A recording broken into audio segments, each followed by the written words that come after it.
On pourrait dire le retour du fils prodige. Après 5 années d'exil, Kakoubrou dit maréchal Kabé est de retour sur sa terre natale. Et à l'occasion, le 108 dans toutes ses composantes ethniques, religieuses et politiques s'est retrouvé pour célébrer le retour de son fils.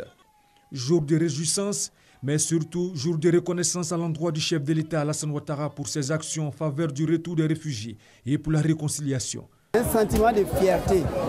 Donc nous devons être reconnaissants envers le président de la République pour ce geste qu'il a accordé à notre fils. À partir du retour de notre frère et notre fils de cette région-là, nous voudrions que ceux qui sont encore en exil comprennent que le processus de la réconciliation est en marche et que tout celui qui est en dehors de son pays par rapport à cette crise politique-là peut rentrer chez lui tranquillement parce qu'il n'y a pas de chasse aux sorciers. Et on croit qu'on sera tous vraiment unis dans l'avenir. Ceux qui n'ont pas encore compris comprendront plus tard. Le 108 a confié son fils Oman à travers un acte de purification.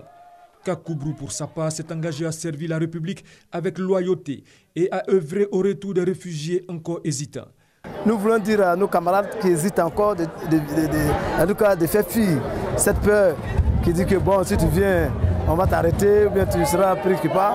Ce n'est pas juste parce que nous sommes là, nous autres nous étions beaucoup connus, mais nous sommes rentrés et nous circulons librement. Donc la paix est là, elle la marche, il faut que chacun de nous puisse apporter sa contribution.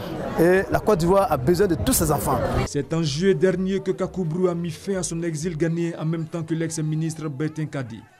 Les deux personnalités ont réintégré la fonction publique. Un acte fort qui devrait encourager les 45 000 autres réfugiés encore hésitants à regagner le pays.